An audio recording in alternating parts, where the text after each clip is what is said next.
Bismillahirrahmanirrahim. Assalamualaikum warahmatullahi wabarakatuh. Perkenalkan, nama saya Talita Almira dari kelas R2E dengan nomor pokok mahasiswa 2021500270 dari program studi pendidikan Bahasa dan Sastra Indonesia Fakultas Bahasa dan Seni di Universitas Indraprasta PGRI.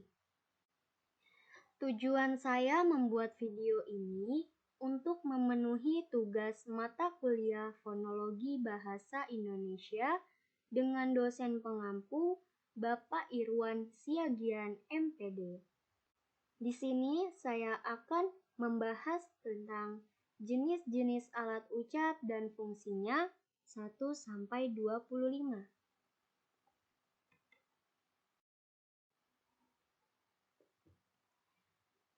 Menurut Abi Kurniawan tahun 2017, jenis-jenis alat ucap yang pertama itu ada paru-paru atau lung, yang kedua batang tenggorok atau trakea, yang ketiga pangkal tenggorok atau laring, yang keempat pita suara atau vocal cord, yang kelima, krikoid atau krikoid. Yang keenam, tiroid atau tiroid atau lekum. Yang ketujuh, aritenoid atau aritenoid. Yang kedelapan, rongga kerongkongan atau faring. Yang kesembilan, epiglotis atau epiglotis. Yang ke-10, akar lidah atau root of tongue. Yang ke-11, pangkal lidah atau back of the tongue atau dorsum. Yang ke-12, tengah lidah atau middle of tongue atau medium.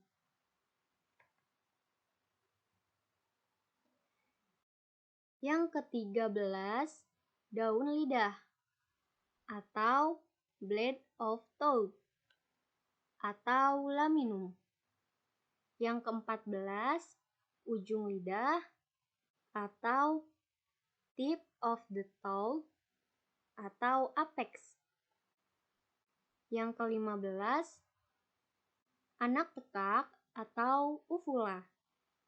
Yang ke-16, langit-langit lunak atau soft palate atau velum. Yang ke-17, langit-langit keras atau hard palate atau palatum. Yang ke-18, gusi, lengkung kaki gigi atau alveolum. Yang ke-19, gigi atas atau upper teeth atau dentum. Yang ke-20, gigi bawah atau lower teeth atau dentum. Yang ke-21, bibir atas atau upper lip atau labium. Yang ke-22, bibir bawah atau lower lip atau labium. Yang ke-23, mulut atau mouth. Yang ke-24, rongga mulut atau oral cavity. Yang ke-25, rongga hidung atau nasal cavity.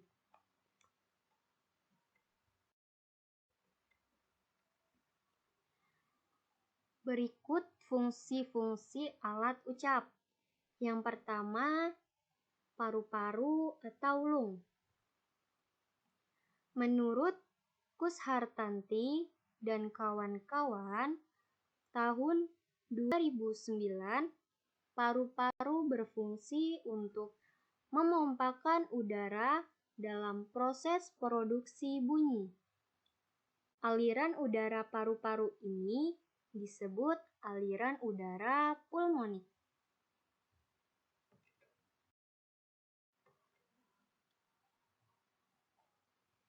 Yang kedua, batang tenggorok atau trakea.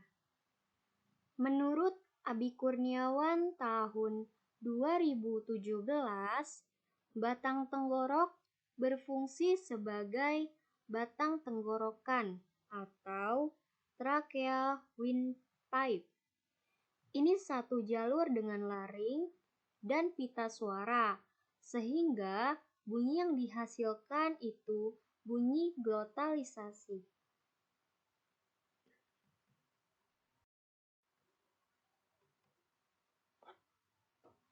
Yang ketiga, pangkal tenggorok atau laring. Menurut Hidayatno Ahmad tahun 2009, pangkal tenggorok atau laring berfungsi mengubah aliran udara dari batang tenggorokan menjadi pulsa-pulsa udara. Ruang antar pita suara disebut glotis.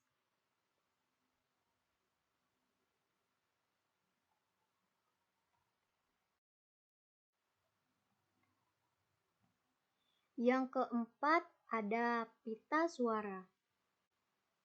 Menurut Muslik Mansur tahun 2018, pita suara adalah bagian dari laring dan berfungsi untuk menghasilkan ucapan. Organ ini bergetar ketika kita mengeluarkan udara dari paru-paru dan menyebabkan penurunan tekanan. Inilah yang membuat kita bisa menghasilkan nada yang berbeda-beda.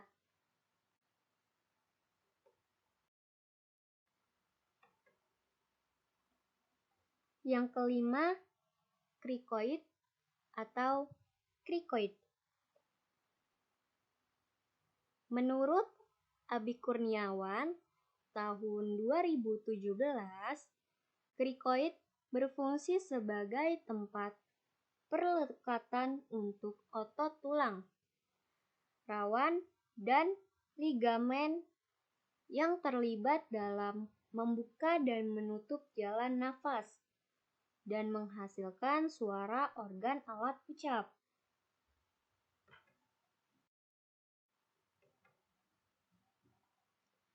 Yang keenam, tiroid atau lekum. Menurut Abi Kurniawan tahun 2017, tiroid atau lekum yang dapat dilihat berbentuk menonjol pada kaum laki-laki sebenarnya tidak begitu mempunyai peranan yang berarti dalam pembentukan bunyi bahasa, tetapi tiroid berfungsi untuk melindungi pita suara.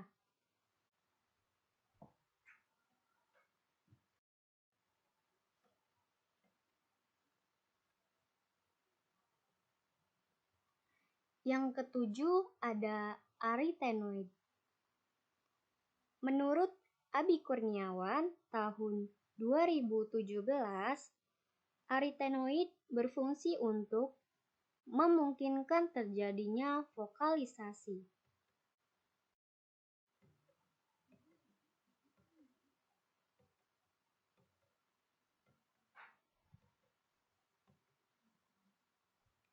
Yang kedelapan ada rongga kerongkongan atau faring.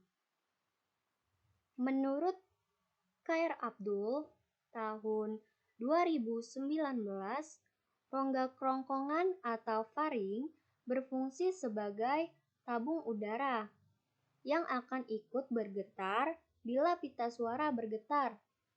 Bunyi bahasa yang dihasilkan disebut bunyi faringal.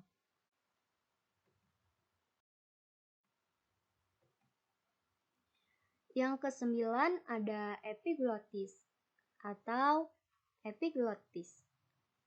Menurut Abi Kurniawan tahun 2017, epiglotis fungsi utamanya adalah untuk flip atas, laring, atau kotak suara yang menjaga pintu airways selama menelan.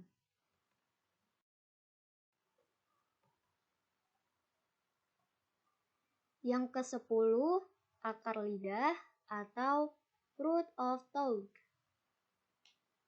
Menurut Abi Kurniawan tahun 2017, akar lidah atau root of tongue berfungsi dalam pembentukan bunyi bahasa selalu menjadi artikulator aktif, yakni artikulator yang bergerak. Kategorisasi bunyi keras atau fortis dan bunyi lunak atau lenis dibedakan berdasarkan ada tidaknya ketegangan arus udara pada waktu bunyi itu diartikulasikan.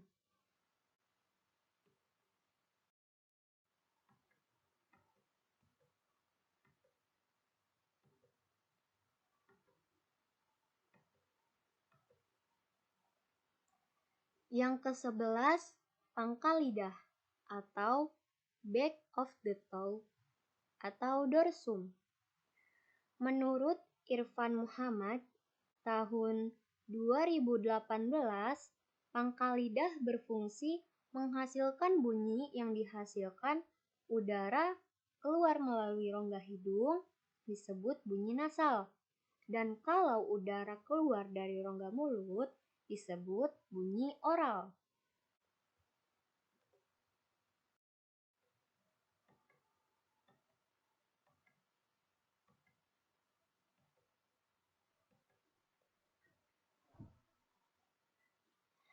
Yang ke-12, tengah lidah atau middle of tongue atau medium.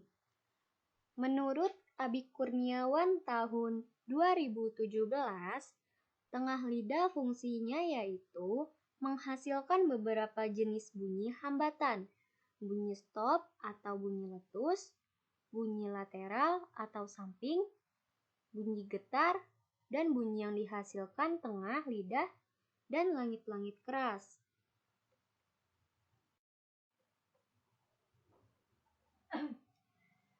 Yang ke-13, daun lidah.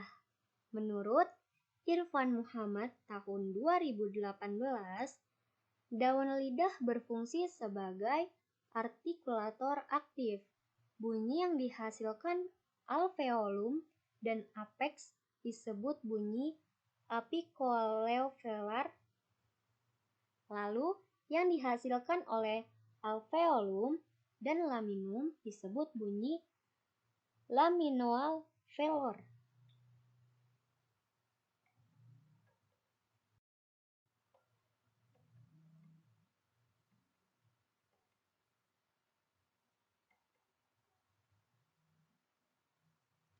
Yang ke-14, ujung lidah atau tip of the tongue atau apex. Menurut Abi Kurniawan tahun 2017, ujung lidah fungsinya yaitu dihasilkan dengan cara udara dihambat kemudian diletupkan oleh artikulator atau konsonan letupan.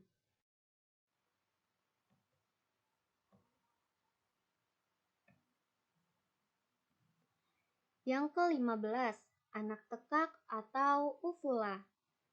Menurut Abi Kurniawan tahun 2017, anak tekak fungsinya yaitu mengatur lalu lintas udara.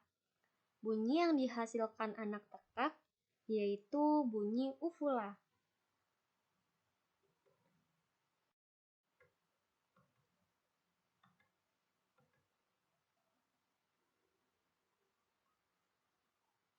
Yang ke-16, langit-langit lunak atau soft palate atau velum.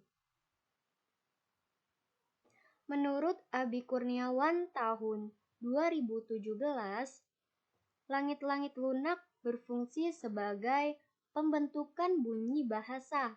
langit-langit lunak, mulut harus dalam posisi netral untuk memungkinkan aliran udara dari rongga mulut ke pipa pembuluh etubes. Menurut Kus Hartanti dan kawan-kawan tahun 2009, langit-langit lunak atau velum yang berfungsi untuk membuka dan menutup aliran udara yang melalui rongga hidung.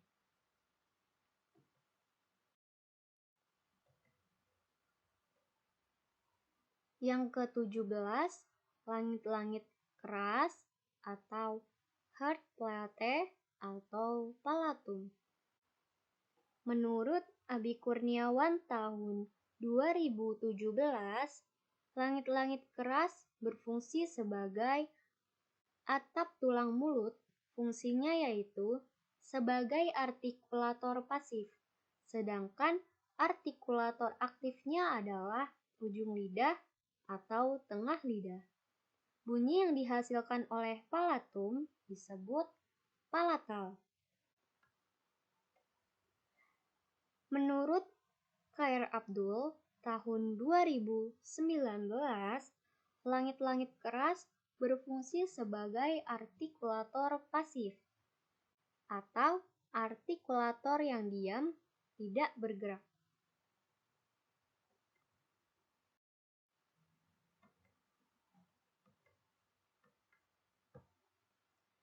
Yang ke-18, gusi lengkung kaki gigi atau alveolum. Menurut Abi Kurniawan tahun 2017, gusi lengkung kaki gigi fungsinya yaitu lengkung kaki gigi, gusi atau alveolar gums menghasilkan bunyi alveolo interdental atau dental. Bila bunyi ujar yang dihasilkan oleh ujung lidah atau artikulator dengan daerah lengkung gigi atau titik artikulator. Yang kedua, bunyi apikopalatal. Bunyi yang dihasilkan ujung lidah dan pangkal gigi atau alveolum.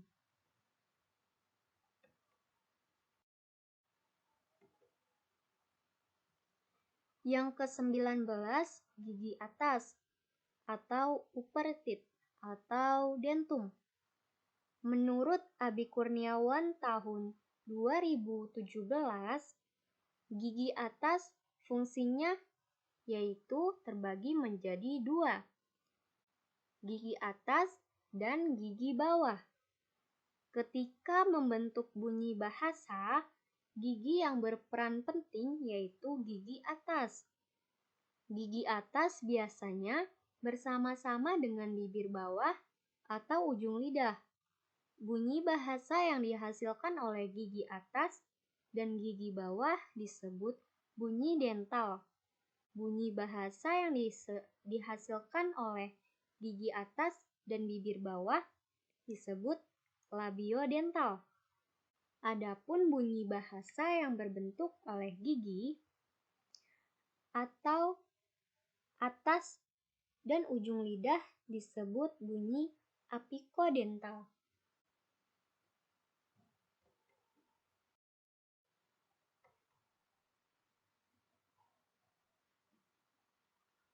Yang ke-20, gigi bawah. Menurut Abi Kurniawan tahun 2017, gigi bawah fungsinya yaitu menghasilkan bunyi labiodental dan dental.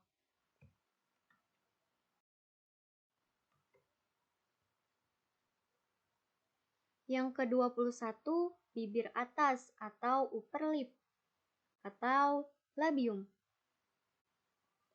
Menurut Abi Kurniawan tahun 2017, bibir atas fungsinya yaitu menghasilkan bunyi-bunyi yaitu bunyi vokal dan bunyi konsonan dan bunyi hambatan.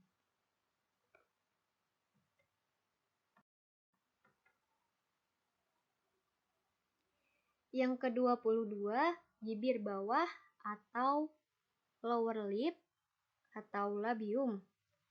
Menurut Abi Kurniawan tahun 2017, bibir bawah fungsinya yaitu sebagai pembentuk bunyi vokal.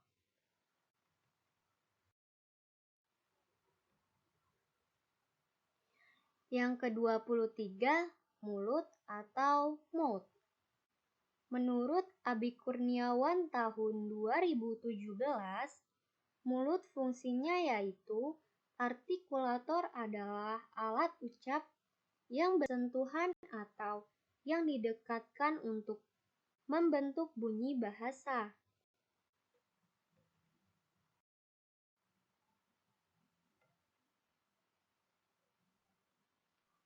Yang ke-24, rongga mulut atau oral cavity. Menurut Abi Kurniawan tahun 2017, rongga mulut adalah salah satu organ yang memiliki peran penting untuk berbicara dan mengeluarkan suara. Rongga mulut dengan kedua belah bibir, atas dan bawah, berfungsi untuk pembentukan bunyi vokal. Jika bentuk mulut membundar, maka akan dihasilkan bunyi vokal atau bulat.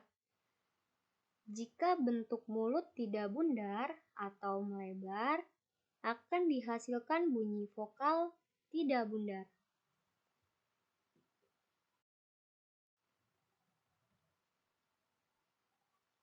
Yang ke-25, rongga hidung atau nasal cavity. Menurut Abi Kurniawan tahun 2017, rongga hidung fungsinya yaitu bunyi bahasa yang dihasilkan oleh rongga hidung disebut bunyi nasal. Bunyi nasal ini dihasilkan dengan cara menutup rapat-rapat arus udara di rongga mulut dan menyalurkannya keluar melalui rongga hidung. Menurut Kus Hartanti dan kawan-kawan, tahun 2009, dalam rongga hidung tidak terdapat artikulator. Rongga hidung berfungsi sebagai saluran untuk mengalirkan udara.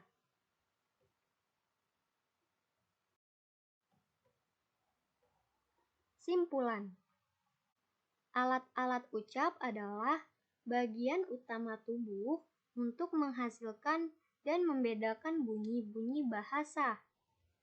Proses produksi ucapan manusia terdiri dari proses pembentukan aliran udara dari paru-paru, pengubahan aliran udara dari paru-paru menjadi suara voice dan unvoiced, dan proses artikulasi atau proses modulasi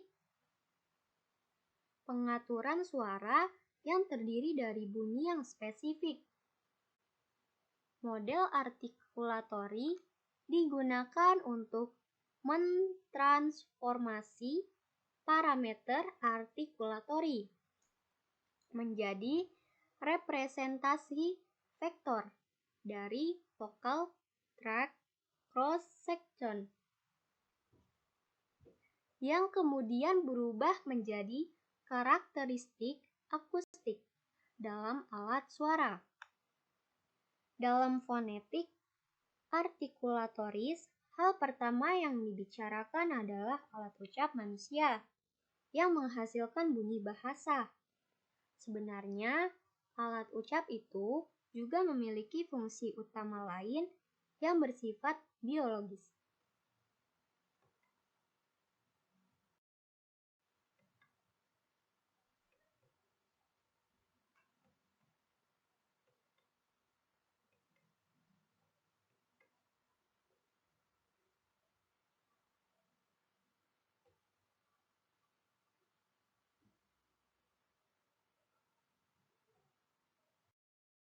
Mungkin cukup sekian yang dapat saya sampaikan.